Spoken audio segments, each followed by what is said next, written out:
Shalom dari Jakarta, Indonesia.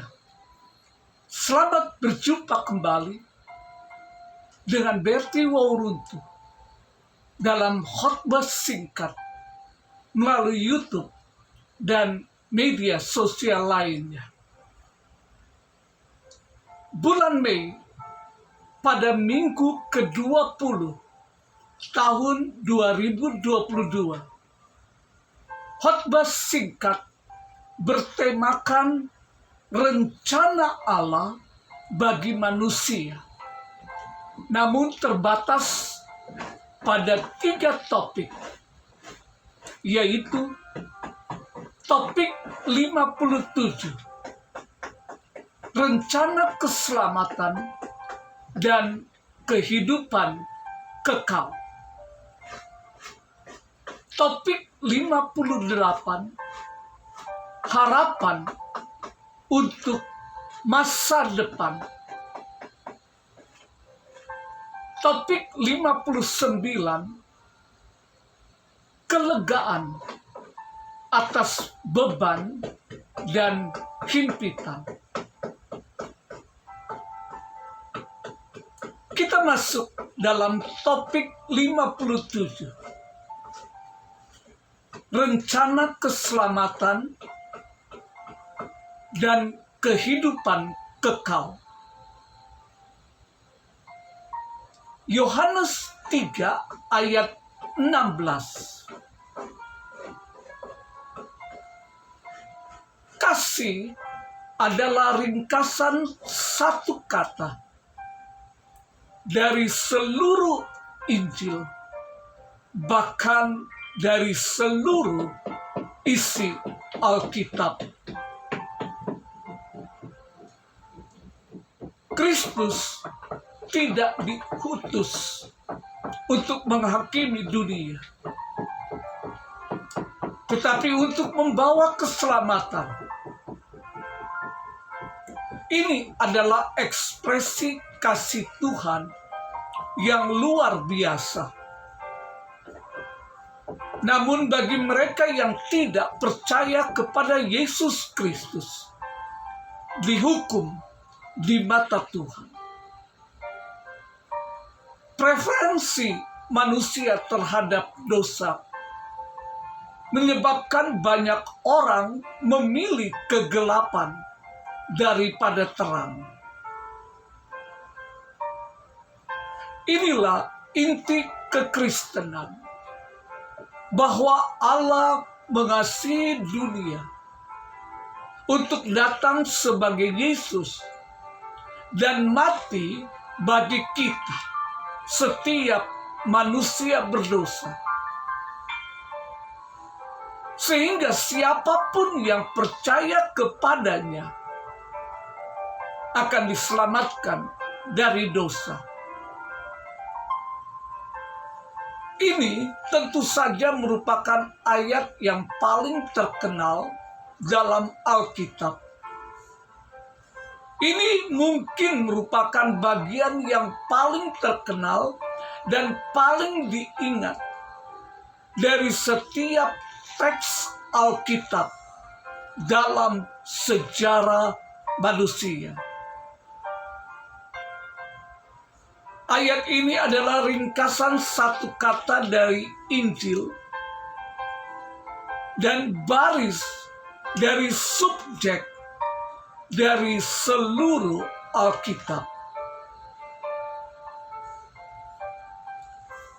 Kehidupan yang ditawarkan kepada mereka, manusia yang berdosa, agar percaya dan menerima Kristus, adalah kekal.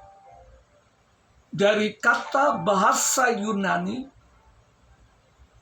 yang berarti tidak pernah berakhir.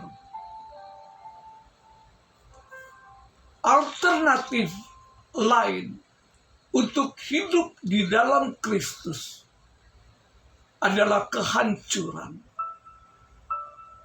atau binasa. Ayat 16 dan 17 bahwa tujuan mengutus Yesus adalah keselamatan kita. Tapi ayat 18 mengingatkan kita bahwa mereka yang tidak percaya dihukum. Tidak diragukan lagi bahwa menurut Alkitab, orang dapat diselamatkan hanya melalui iman dalam Yesus. Lebih lanjut, Alkitab memberitahu kita bahwa kita semua telah berbuat dosa. Kita semua telah melakukan perbuatan jahat. Roma 3 ayat 10 sampai 18. Sebagai akibat dari dosa, kita layak dihukum dan siap menerima murka dan penghakiman Allah. Satu-satunya hukuman yang adil untuk dosa-dosa yang dilakukan terhadap Allah yang tidak terbatas dan kekal adalah hukuman yang tidak terbatas. Roma 6 ayat 23. Wahyu 20 ayat 11 sampai 15. Itulah mengapa kita, setiap orang berdosa, membutuhkan seorang juru selamat. Yesus Kristus datang ke dunia dan mati menggantikan manusia yang berdosa. Kematian Yesus adalah pembayaran yang tidak terbatas untuk segala dosa kita. 2 Korintus 5 ayat 21. Yesus mati untuk membayar hukuman atas dosa Anda dan saya. Roma 5 ayat 8. Dan Yesus membayar harganya sehingga kita tidak perlu melakukannya. Haleluya.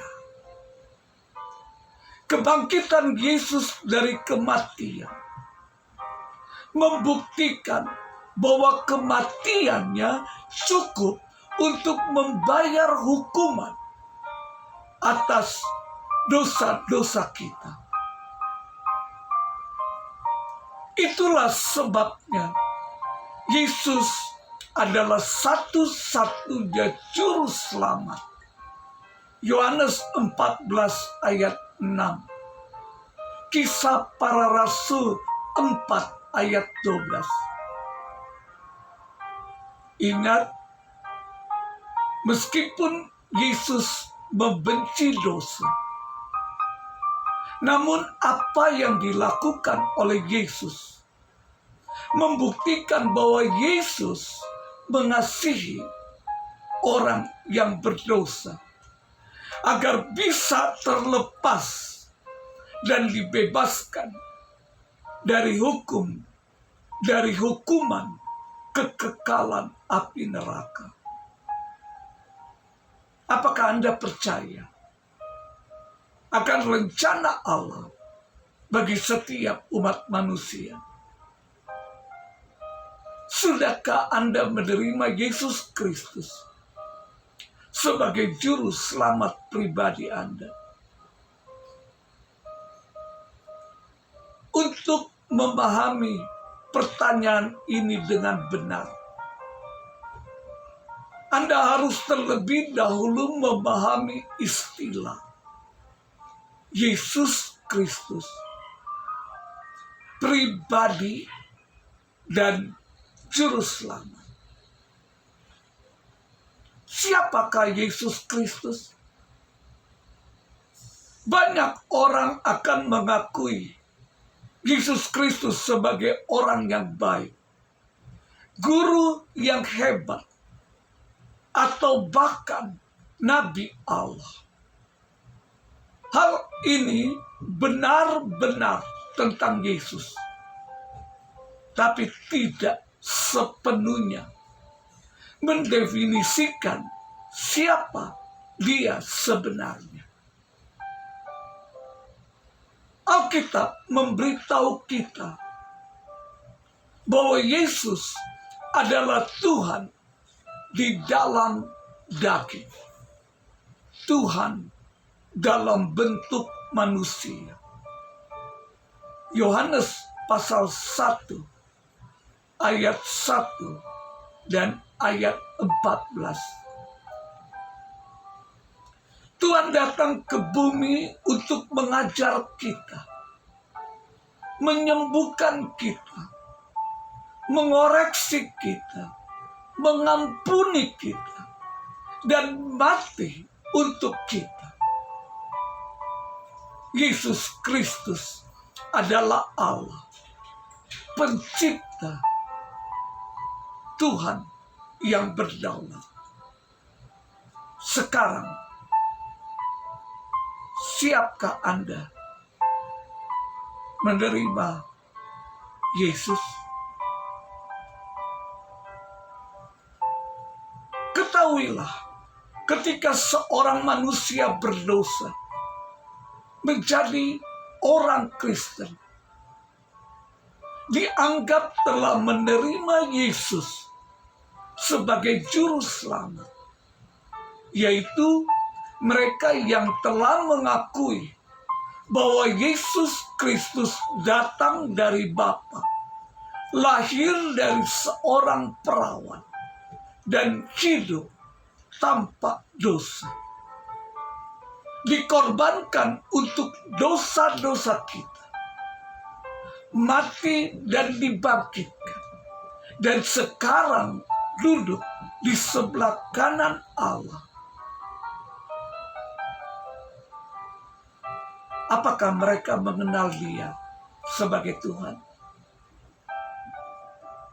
Setiap orang Kristen baru harus memahami konsep juru selamat ketika mereka datang kepada Kristus. Dan ini adalah bagian pertama dari pengalaman keselamatan. Apa yang kebanyakan orang gagal pahami adalah bagian kedua dari pengalaman keselamatan, yaitu bahwa Yesus Kristus juga perlu menjadi Tuhan atas hidup mereka.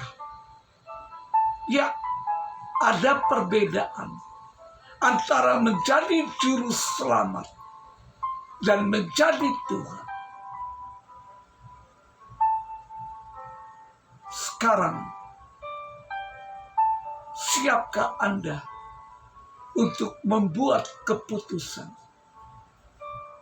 untuk menerima Yesus Kristus sebagai Tuhan dan juru selamat pribadi Anda?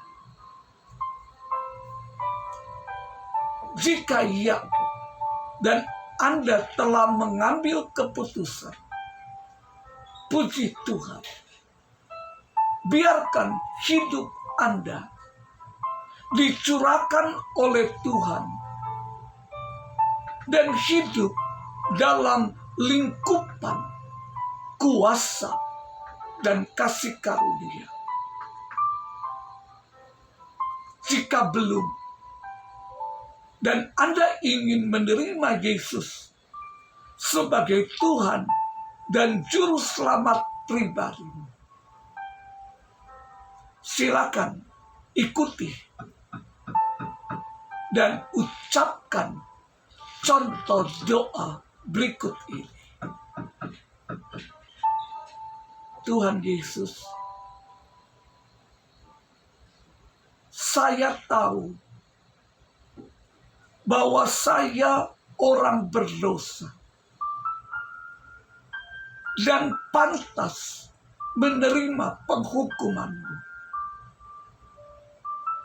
Saya berterima kasih Tuhan mengasihi saya yang berdosa, sehingga mengutus anak-Mu, Yesus Kristus, untuk menyelamatkan saya. Saya percaya dan menerima Yesus Kristus sebagai Tuhan Juru Selamat pribadi saya. Terima kasih Tuhan Yesus. Dalam nama Tuhan Yesus. Amin.